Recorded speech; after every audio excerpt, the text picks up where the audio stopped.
Assalamualaikum warahmatullahi wabarakatuh.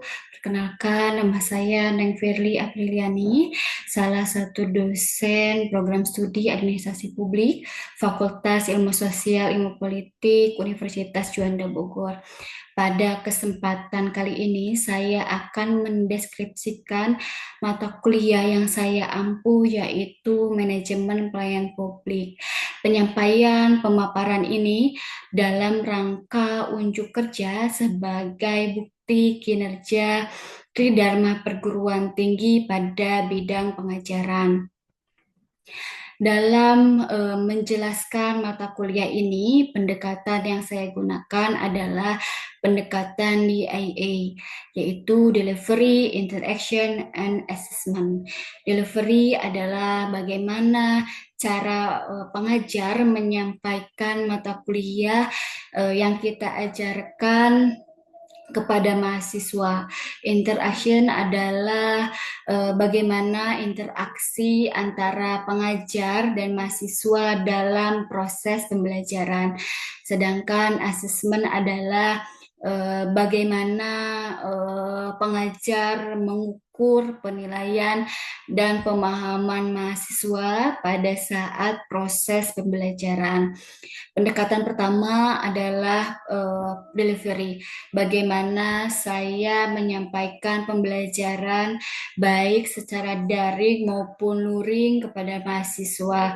Mata kuliah Manajemen Pelayanan Publik merupakan salah satu mata kuliah wajib program studi Administrasi Publik yang diselenggarakan pada semester ganjil dengan bobot 3 SKS. Secara umum, mata kuliah ini mengkaji berbagai aspek terkait dengan bagaimana pelayanan publik disampaikan kepada masyarakat dengan tujuan untuk meningkatkan kualitas, efisiensi, akuntabilitas, dan kepuasan pengguna layanan. Mata kuliah Manajemen Pelayanan Publik membekali mahasiswa dengan pemahaman konseptual, keterampilan analitis, dan etika yang diperlukan untuk menjadi agen perubahan yang positif, baik sebagai profesional di sektor publik maupun sebagai warga negara yang berdaya. Untuk capaian mata kuliah yang dicapai pada mata kuliah ini adalah pertama, mampu memahami dan menjelaskan konsep ruang lingkup regulasi atau dasar hukum dari pelayanan publik. Kedua, mampu memahami dan menjelaskan evolusi paradigma pelayanan publik. Ketiga, mampu memahami dan menjelaskan etika, akuntabilitas, dan transparansi dalam pelayanan publik. Keempat, mampu mengukur dan menganalisis kualitas pelayanan publik. Kelima, mampu memahami dan menjelaskan kepuasan pelanggan. Keenam, mampu memahami dan menjelaskan pengelolaan sumber daya pelayanan publik. Ketujuh, mampu memahami dan menjelaskan inovasi dan transformasi digital dalam pelayanan publik. Kedelapan, mampu membuat rencana atau rancangan inovasi pelayanan publik untuk isu tertentu. Sedangkan kemampuan yang diharapkan atau capaian pembelajaran mata kuliah ini disusun secara bersama dengan tim dosen pengampu yang penyusunannya mengacu pada capaian pembelajaran lulusan yang telah disusun oleh tim program studi. Hal ini dimaksud untuk mendukung profil lulusan yang telah ditetapkan oleh program studi Administrasi Publik. Adapun materi pembelajaran dalam mata kuliah Manajemen Pelayanan Publik diantaranya yaitu pertama, konsep ruang lingkup dan regulasi atau dasar hukum pelayanan publik. Kedua, evolusi paradigma pelayanan publik. Ketiga, etika, akuntabilitas, dan transparansi dalam pelayanan publik. Keempat, kualitas pelayanan publik dan mengelola keluhan pelanggan. Kelima, kepuasan pelanggan. Keenam, mengelola sumber daya manusia pelayanan publik. Ketujuh, inovasi dan transformasi digital dalam pelayanan publik. Lebih lanjut, untuk memaksimalkan hasil belajar mahasiswa pada mata kuliah pelayanan publik, saya menerapkan sistem pembelajaran secara luring dan daring, di mana ketika daring saya menggunakan platform yang saya gunakan yaitu eh, ada Zoom meeting, Google Meet, WA Group, dan platform Sevima. Terdapat beberapa variasi metode pembelajaran yang saya terapkan pada pembelajaran. Hal ini diterapkan agar pembelajaran tidak terkesan monoton dan dapat menarik minat belajar mahasiswa sehingga tujuan pembelajaran dapat tercapai. Metode yang saya gunakan antara lain yaitu diskusi, small group discussion, discovery learning, project based learning, problem based learning, kolaboratif learning, case study, dan contextual interaction. Itulah cara saya mendelivery bahan sajian materi kepada mahasiswa.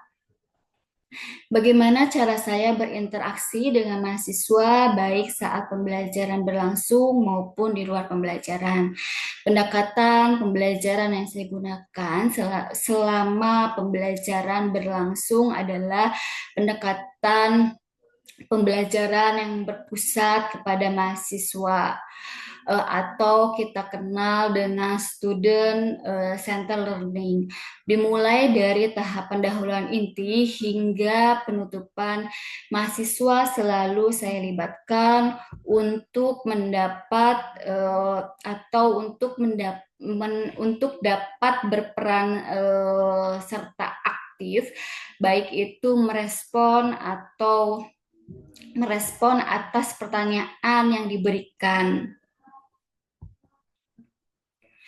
Pada tahap pendahuluan, biasanya saya menyapa dan mengajak mahasiswa untuk berdoa terlebih dahulu sebelum pembelajaran dimulai. Kemudian memberikan kesempatan kepada perwakilan mahasiswa untuk mengulas kembali materi yang telah dipelajari pada pertemuan sebelumnya. Pada tahap inti pembelajaran, bentuk interaksi yang saya masukkan disesuaikan dengan metode pembelajaran yang telah ditetapkan. Sedangkan pada tahap penutup, biasanya saya memberikan kesempatan kembali kepada mahasiswa untuk menyampaikan kesimpulan dan diakhiri dengan evaluasi proses pembelajaran. Sedangkan di luar kegiatan pembelajaran, saya tetap berinteraksi dengan mahasiswa. Saya berusaha memfasilitasi mahasiswa untuk bertanya maupun berdiskusi baik secara langsung maupun melalui WhatsApp. Itulah bentuk interaksi yang saya lakukan kepada mahasiswa. Yang terakhir, saya akan menjelaskan tentang asesmen. Proses bagaimana cara saya melakukan penilaian terhadap hasil kerja mahasiswa. Prinsip penilaian yang saya terapkan yaitu bersifat edukatif, objektif, autentik, transparan, dan juga akuntabel. Pada pertemuan awal perkuliahan, selain menyampaikan rencana pembelajaran semester, saya juga menyampaikan seputar kontrak kuliah. Dan salah satunya adalah menyampaikan komponen penilaian yang telah disepakati, dan contohnya adalah seperti tes tertulis, tes pengamatan keaktifan, dan juga penugasan. Untuk memudahkan saya dalam penilaian, saya menggunakan penilaian berupa rubrik penilaian yang tentunya sudah saya sampaikan dalam pertemuan awal agar mahasiswa dapat lebih termotivasi dalam upaya pencapaian tujuan pembelajaran. Sedangkan penilaian yang telah dilakukan dapat dilihat secara transparan oleh mahasiswa melalui platform Sevima, WhatsApp, atau media lainnya. Berikut akan saya tampilkan rekaman pembelajaran mata kuliah yang saya ampu, yaitu mata kuliah Manajemen Pelayanan Pabrik. Baik, kita mulai perkuliahan kali ini. Bismillahirrahmanirrahim. Assalamualaikum warahmatullahi wabarakatuh. Waalaikumsalam warahmatullahi wabarakatuh. Waalaikumsalam warahmatullahi wabarakatuh. Bagaimana kabarnya semua? Baik? Baik, Bu. Alhamdulillah Bu baik. Alhamdulillah sehat, Bu. Ibu apa kabar? Baik, alhamdulillah juga. Bu cantik Bu. Semoga kita selalu diberikan kesehatan ya, sehingga bisa tetap semangat mengikuti setiap perkuliahan, khususnya mata kuliah ini. Sebelum memulai materi, alangkah baiknya kita berdoa terlebih dahulu ya. Siapa yang hari ini akan memimpin doa? Saya, Bu. Boleh, silahkan. Nisa. Baik, teman-teman dan Ibu, sebelum memulai perkuliahan hari ini, mari kita berdoa dulu sesuai dengan kepercayaan bersama. Berdoa dimulai. Berdoa selesai. Terima kasih Nisa untuk bantuannya. Baik teman-teman, untuk perkuliahan kali ini materi yang akan kita bahas yaitu mengenai mengelola kualitas pelayanan pabrik. Nah, teman-teman, seperti yang kita ketahui, kualitas pelayanan publik merupakan sebuah cerminan dari kinerja pemerintah dan juga kepuasan masyarakat. Apalagi sekarang di era yang sudah modern ini gitu ya, ekspektasi masyarakat terhadap pelayanan itu eh, inginlah gitu ya, inginlah cepat, mudah, akurat gitu ya, adil, tidak diskriminatif gitu ya. Begitu banyak tuntutan masyarakat terhadap pelayanan publik di era saat ini tuh ya. Nah, contohnya kalian pernah dengar gak ada eh, rumah sakit ya, kalau tidak salah di Bengkulu, mereka itu menyediakan salon di rumah sakit itu. Jadi ketika eh, pasiennya sudah sembuh gitu ya, mereka bisa perawatan gitu ya di salon itu dengan gratis. Nah, itu salah satu cara untuk bagaimana masyarakat ini bisa mendapatkan pengalaman yang positif gitu ya terhadap pelayanan publik gitu ya, yang diberikan oleh pemerintah. Nah, teman-teman, sebelum kita lanjut ke materi selanjutnya gitu ya, ada yang masih ingat mengenai materi minggu lalu? Karena materi minggu lalu masih berkesinambungan ya dengan materi yang hari ini akan kita bahas. Siapa yang ingat?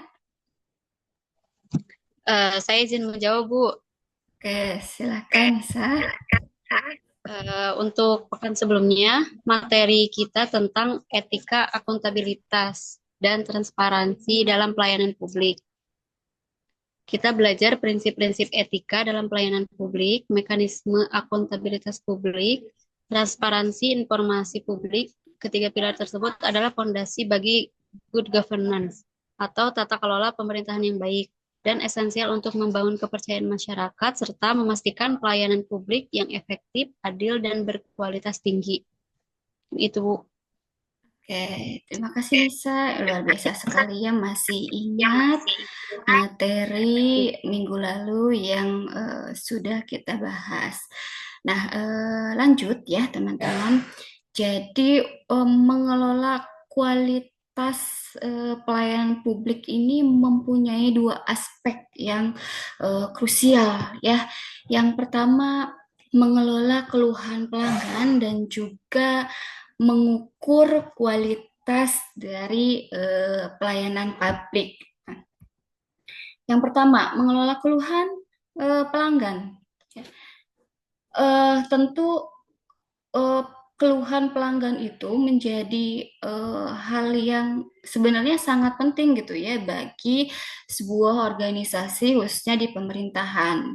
Karena keluhan pelanggan itu bisa atau istilahnya menjadi hadiah gitu ya karena isinya adalah informasi yang berharga gitu untuk dapat mengevaluasi pelayanan yang sudah diberikan gitu ya. Bentar. Setelah ini ada tahapan gitu ya dari penanganan keluhan pelanggan. Di sini ada 7 tahapan gitu ya yang harusnya gitu ya pemerintah lakukan untuk menangani keluhan dari masyarakat. Nah, pertama adalah tentu tahap pertama ada penerimaan keluhan. Nah, sediakanlah saluran penerimaannya, misal ada pusat panggilan, portal online, email, kotak saran gitu ya, aplikasi mobile atau bisa juga memanfaatkan media sosial gitu ya untuk apa namanya keluhan masyarakat gitu. Yang kedua ada verifikasi dan klarifikasi. Nah, ini proses ini adalah proses pemeriksaan kelengkapan informasi yang diberikan oleh masyarakat gitu ya. Yang ketiga ada investigasi dan juga analisis. Nah, ini tuh adalah proses dari pengumpulan data gitu ya dan bukti-bukti yang terkait mengenai keluhan tadi gitu ya, keluhan dari masyarakat. Yang keempat ada penentuan solusi dan juga tindakan. Nah, ini merumuskan solusi dan tindak lanjut dari keluhan masyarakat tersebut gitu. Yang kelima ada pengimplementasiannya gitu ya dan keenam ada komunikasi dan juga umpan balik dan yang ketujuh adalah pencatatan dan juga apa namanya pelaporan. Nah, ini isinya ya memberikan informasi gitu ya secara berkala gitu ya kepada pelapor mengenai apa namanya statusnya keluhannya, terus juga nanti dicatat dan dilaporkan gitu ya, mendokumentasikan semua proses dari penanganan keluhan gitu ya teman-teman. Nah, sampai sini ada yang ingin ditanyakan sebelum kita lanjut ke materi selanjutnya? Baik, Bu. Perkenalkan, nama saya Winda Apriani. Di sini Ya, saya ingin bertanya, Bu. ya. Mengapa pengelolaan keluhan pelanggan dianggap sebagai hadiah dalam konteks peningkatan kualitas pelayanan publik? Ya, terima Oke, kasih, Bu. oke Winda tadi menanyakan mengenai keluhan itu sebagai hadiah ya.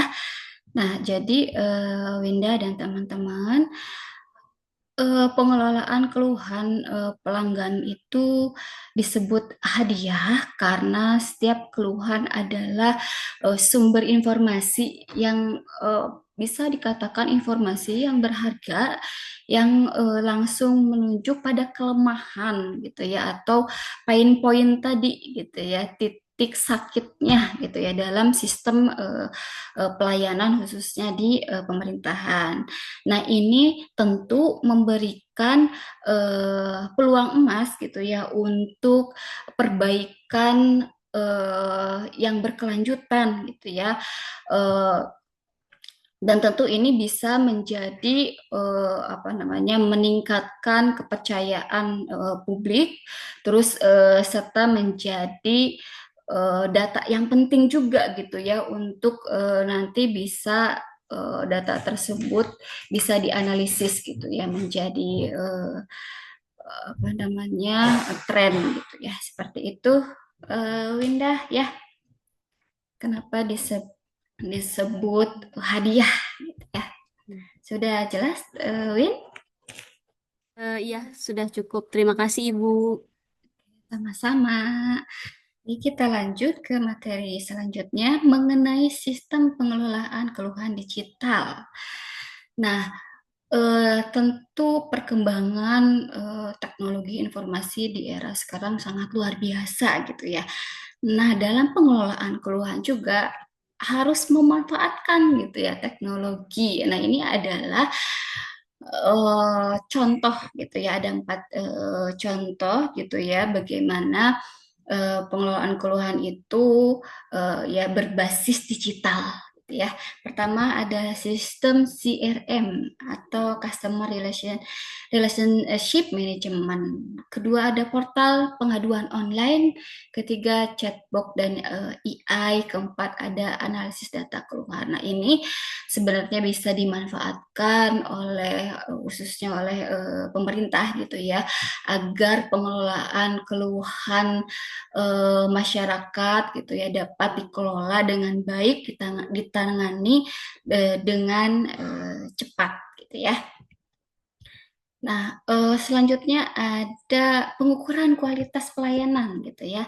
Ada 6 poin di sini kenapa penting sekali mengukur kualitas pelayanan. Ya, pertama ada pengukur kualitas pelayanan yang merupakan dasar dari pengambilan keputusan gitu ya. Nah, memberikan data yang memang data yang objektif untuk perumusan kebijakan dan juga tadi mengalokasikan sumber-sumber apa sumber-sumber daya yang ada gitu ya.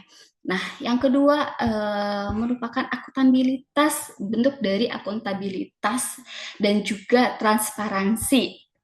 Nah, ini kan apa namanya kualitas pelayanan itu menuju kepada kinerja dari pelayanan publik gitu ya, yang mereka lakukan gitu ya untuk melayani masyarakat gitu ya.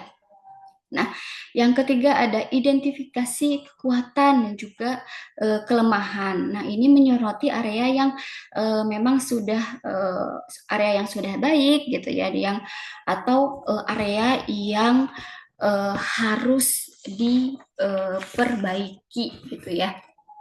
Nah, selanjutnya ada peningkatan berkelanjutan.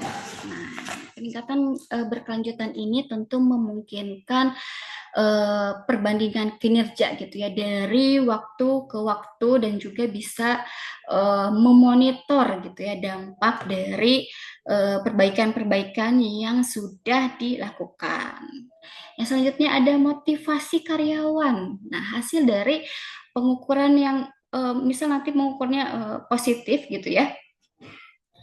Ya, nah ini adalah salah satu teori mengenai kualitas pelayanan gitu. Biasanya ini adalah teori yang digunakan ketika ingin mengukur kualitas pelayanan. Nah, ini ada dari model Parashurahman dan kawan-kawan. Nah, menurut Parashurahman gitu ada 5 dimensi ya.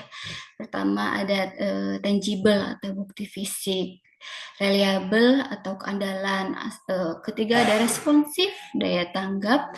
Keempat ada assurance atau jaminan. Kelima ada empati gitu ya. Ini adalah teori yang paling sering digunakan gitu ya, yang paling terkenal gitu untuk mengukur kualitas pelayanan gitu ya. Kedua ada pelanggan misterius. Biasanya ini misal pegawai itu menyamar gitu ya, jadi masyarakat gitu ya. Jadi bisa merasakan pengalaman yang realnya gitu ya. Ketiga ada analis data operasional. Keempat ada studi banding. Kelima umpan balik digital dan media sosial yang tadi sudah saya singgung kan. Media sosial itu bisa dimanfaatkan gitu ya, seperti itu untuk juga bisa mengukur kualitas pelayanan gitu. Bisa dilihat dari komentarnya, like-nya gitu ya, dan lain sebagainya gitu ya. Nah, sebelum ke studi kasus nih ada beberapa contoh. Ada yang ingin bertanya lagi? Tidak ada, Bu. Oke, nah selanjutnya ada studi kasus. Nah, ini adalah contoh positif gitu ya dalam penerapan inovasi atau digitalisasi dalam pelayanan publik. Sini ada e-government dan layanan terbuka gitu yang dikeluarkan oleh Pemkot Surabaya. Nah, ini hasilnya ini warga bisa memantau anggaran gitu ya, laporan kebersihan kota dan juga pengaduan secara terbuka gitu ya melalui satu portal yang terpadu ya. Yang kedua ada program Smart Kampung gitu yang dikeluarkan oleh Pemkab Banyuwangi. Nah, layanan ini mencakup ada pencatatan administrasi, laporan keuangan desa, dan layanan kesehatan berbasis data. Juga terakhir ada di Provinsi DKI Jakarta, ada dashboard publik dan juga SP4N lapor.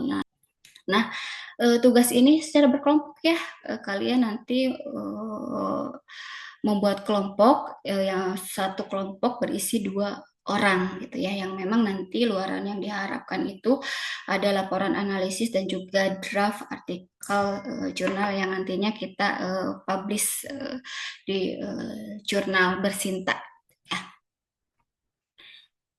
Nah, teman-teman, materinya sudah selesai gitu ya. Ada yang ingin menyimpulkan materi yang sudah kita bahas hari ini? Oke, terima kasih, Bu. Oke. Kalau izin menyimpulkan juga, Bu. Nah, sebelumnya perkenalkan, nama saya Yusuf. Ya. Kalau yang dari saya tangkap sih untuk pertemuan hari ini itu mengelola kualitas pelayanan publik adalah sebuah siklus yang tak terpisahkan antara mendengarkan suara publik, termasuk keluhan, melakukan perbaikan, dan mengukur dampaknya. Kemudian dengan sistem penanganan keluhan yang responsif dan metode pengukuran kualitas yang terstruktur, pemerintah itu dapat terus beradaptasi, berinovasi, dan pada akhirnya dapat memberikan pelayanan yang benar-benar atau memenuhi harapan dari masyarakat tersebut. Baik teman-teman, materi hari ini sudah selesai saya sampaikan. Begitupun dengan tugas yang harus kalian kumpulkan di minggu depan dan nanti akan kita bahas bersama. Juga tadi sudah ada kesimpulan dari Yusuf ya.